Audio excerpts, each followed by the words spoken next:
Hi, I welcome you to lesson one of abnormal psychology on this channel. I hope you find today's tutorial useful and I hope that it is as simple as it can be. Today we are defining what abnormality is. We'll try to understand what abnormal psychology is and what abnormal behavior is. Now, when we talk about psychology, generally we are looking at the scientific study of human behavior. So we are going to be studying or trying to be able to identify behavior, be able to explain behavior, be able to predict behavior, and be able to control behavior. So in all of these that we do in the realm or in the area of psychology, the component of being able to identify, being able to explain, being able to predict, and being able to control behaviors that are considered not typical or not usual, not normal, is what abnormal psychology focuses on. So it focuses on behaviors that are considered not to be normal.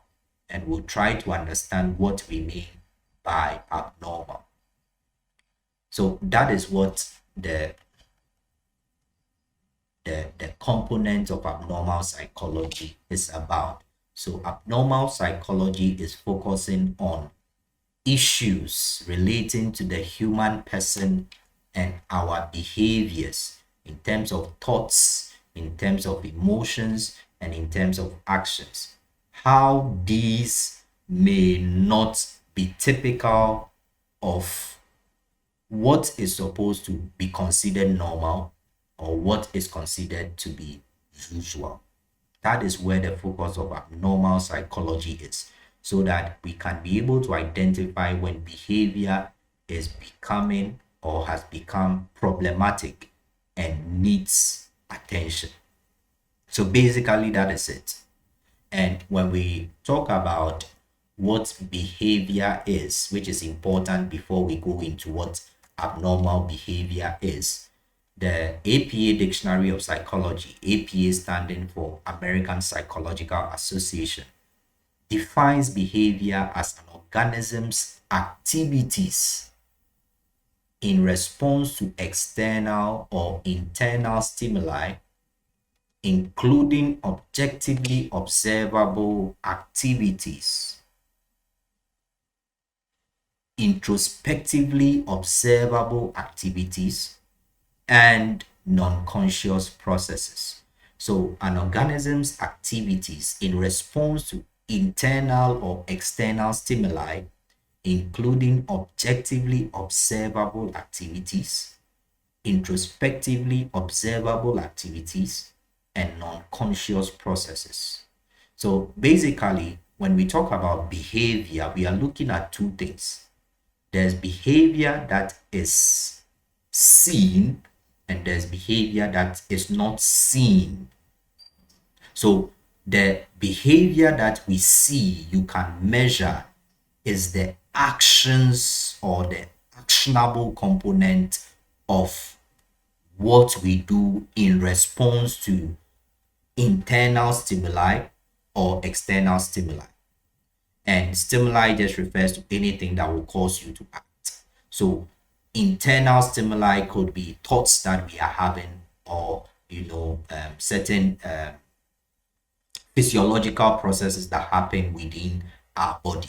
And external stimuli could be things around you, people, sounds, certain things, meeting an animal that you fear, and all those things. Those are external stimuli.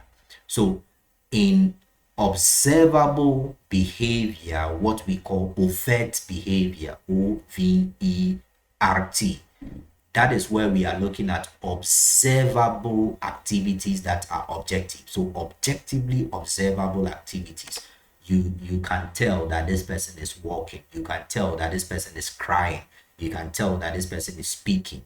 Those are activities that are observable. They are actions that can be seen. And that is one component or aspect of behavior, the overt behavior. And there's a component that you cannot see, you cannot physically see and measure.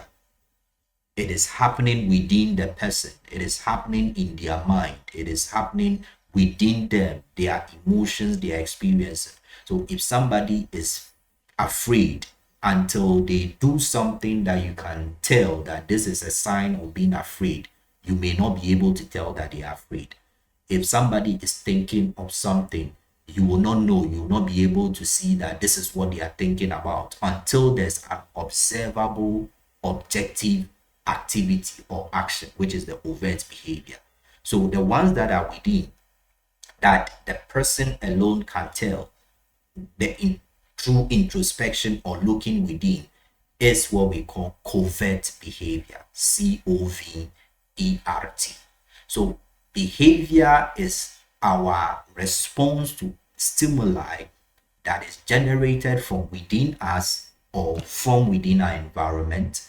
And these responses, in terms of our activities, can be observed objectively or subjectively, meaning that we can see and measure behaviors that are actionable components that everybody can see and be able to tell that this is A, or we can look at it from the perspective of subjective experiences that only the person is able to observe because it is happening within them.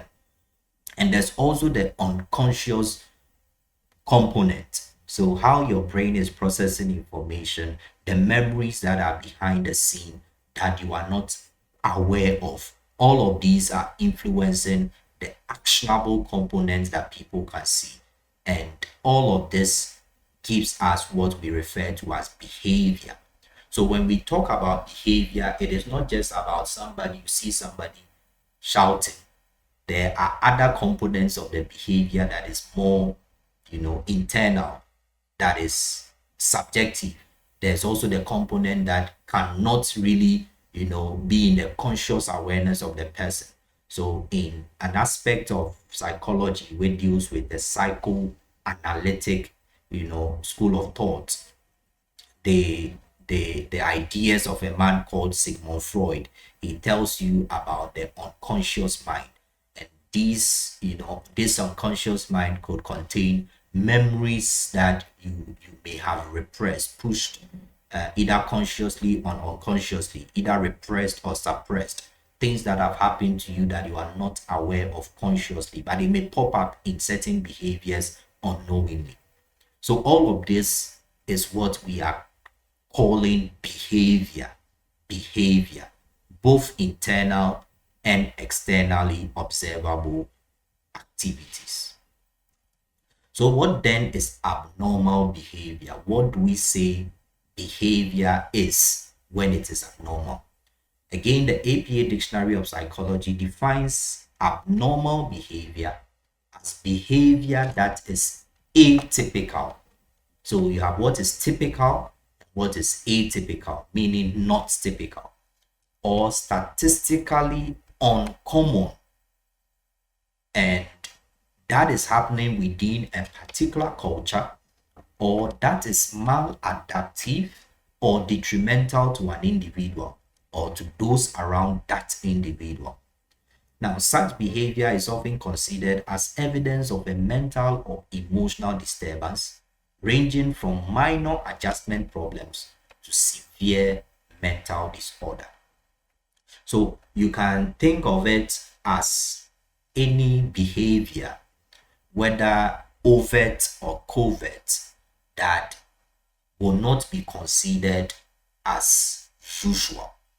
So there are times where, as an individual, you put up certain actions and people will tell you that is unusual of you. That is really not you. You behaved in a way that was not common to you, was not usual with you. So it is out of the norm. There are times where certain things happen within your environment, within your organization, whatever it is, that you say that this one was off. It was not as we would usually do. It is out of our culture as a people. And that is how we are looking at abnormal behavior. Now, what somebody will consider normal in one instance, in a different context, will be considered abnormal. So the whole idea, or the whole bit about behavior being normal or abnormal is subject to different cultures and different issues or situations. And in terms of what we would now even consider as evidence of a mental health issue or challenge, a mental disturbance or an emotional disturbance, there's a range. So some may be minor issues that could be considered abnormal, and some can be severe mental health conditions that are considered abnormal. When we say something is statistically uncommon, it means that when we compare based on figures, based on what has been happening in terms of frequency, that particular activity or behavior is far away from the frequent, activities or way of, expression or life that we have become accustomed to within a particular group of people or within a particular time period. And another key thing we notice from the definition is that behavior can be maladaptive. Maladaptive means that it is not helpful, it is not healthy, and it is affecting how the individual is able to operate. So it is maladaptive, and or it is detrimental to the individual as well as to those around them. So the behavior may not be detrimental to the individual, but if it is detrimental or causes harm or is going to negatively affect those around the person, then it can also be considered as abnormal. So in defining abnormal behavior, there are 4 key dimensions or directions that we can look at. And these are called the 4Ds of abnormality. The 4Ds of abnormal behavior or abnormality.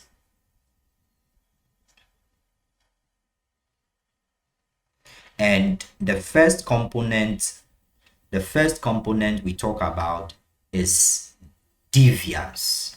And if you'd go back to the definition we had, it talks about behavior that is atypical or statistically uncommon.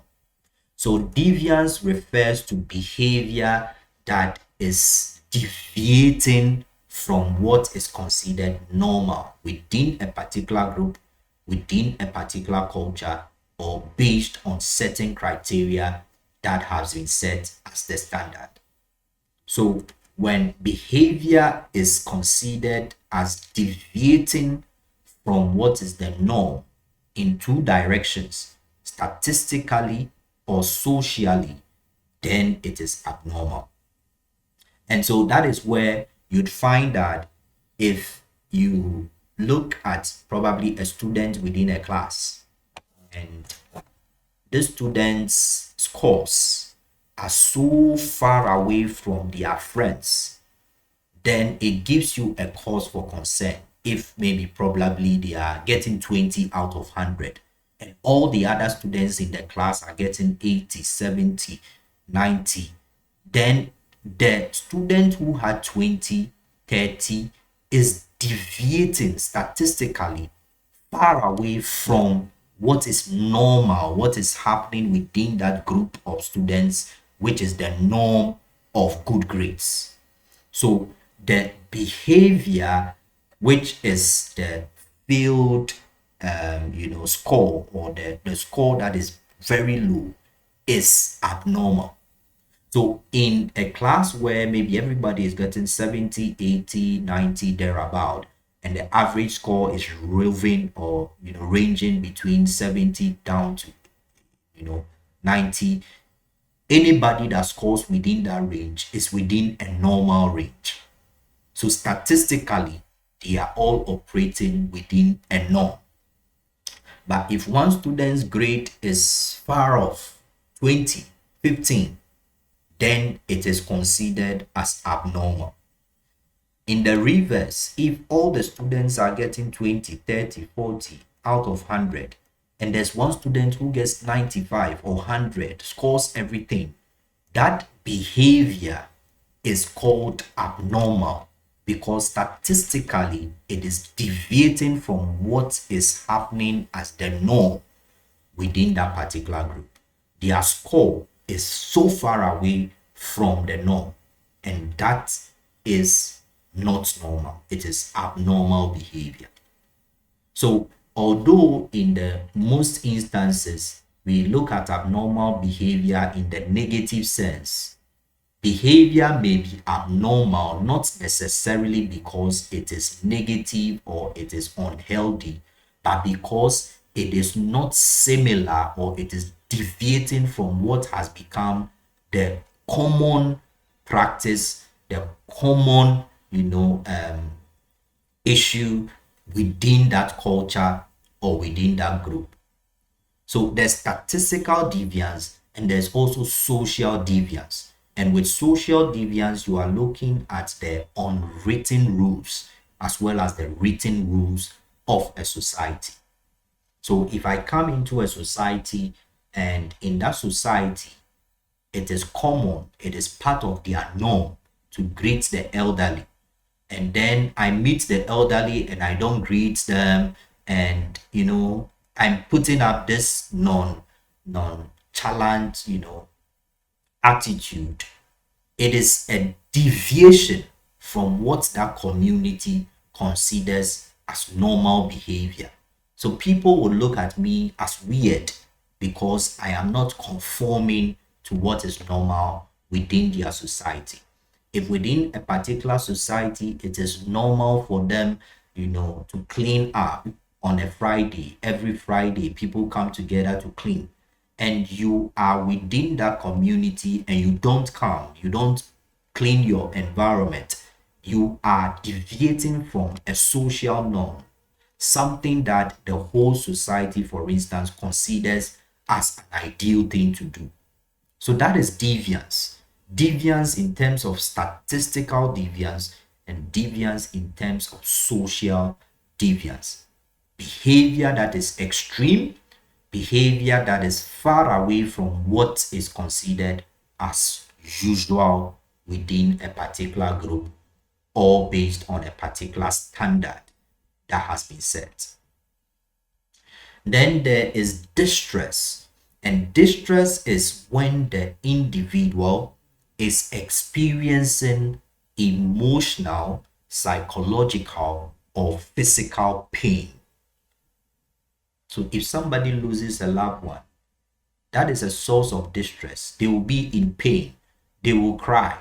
It is a form of abnormal behavior if that distress, that pain they are going through because of the external influence, the external stimuli of losing a loved one, if that crying, that sadness, that withdrawal, that pain they are going through emotionally or psychologically is above what would be considered as normal response to losing a loved one.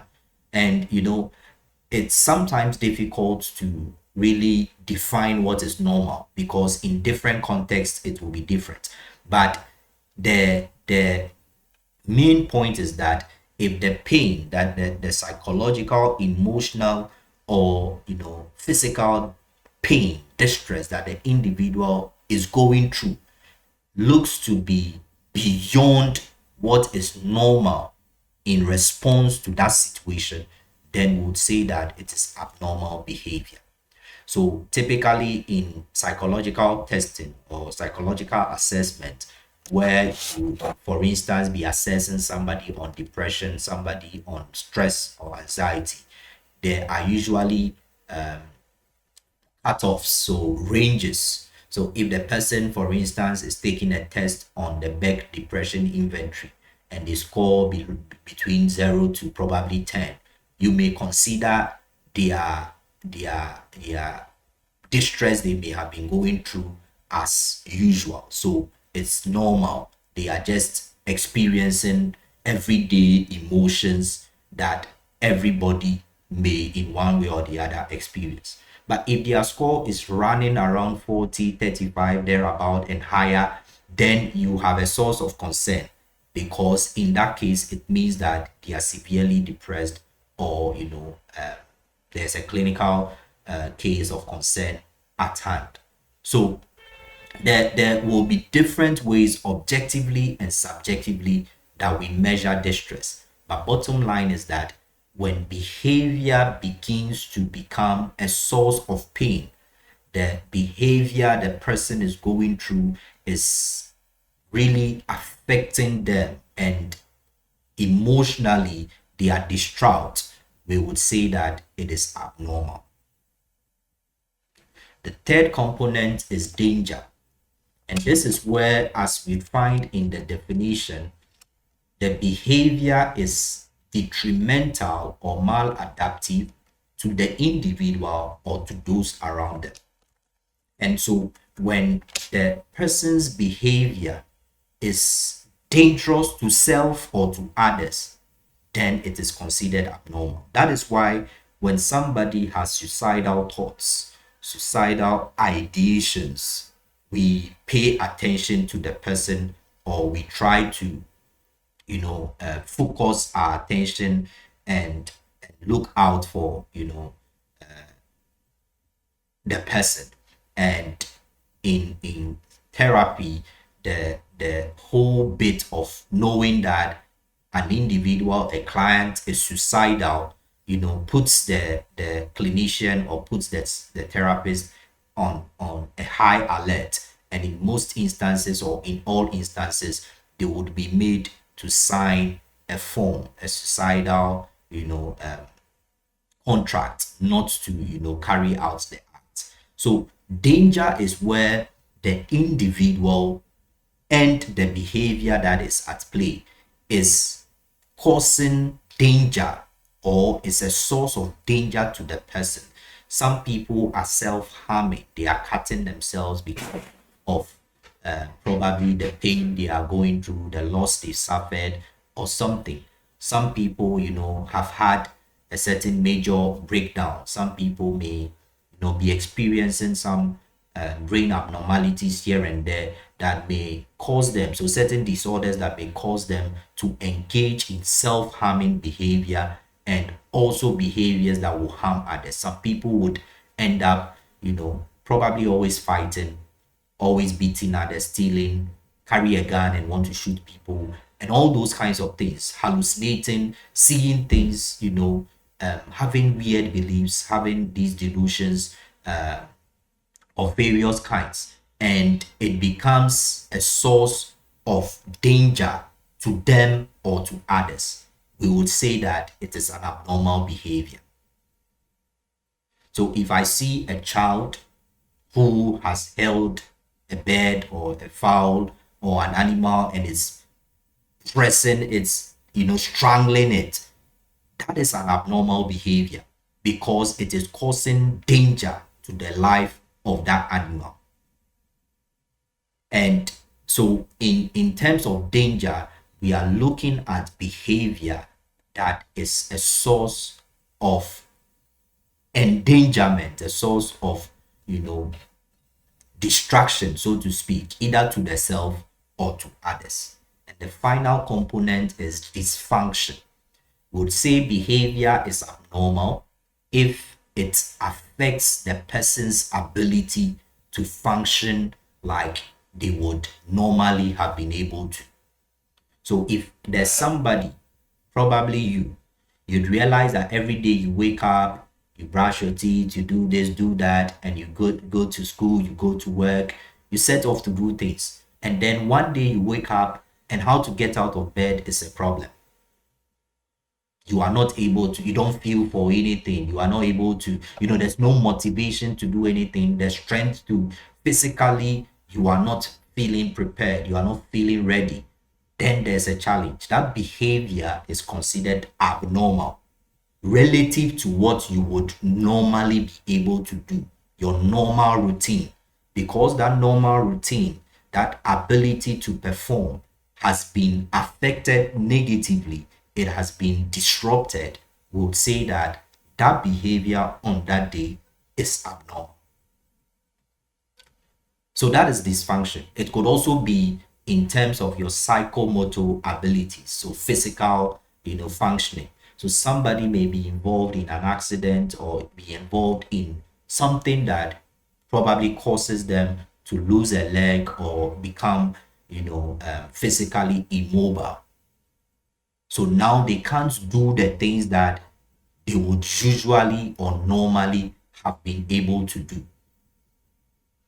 That is dysfunctioning, yeah, that is the dysfunctioning component of, abnormality.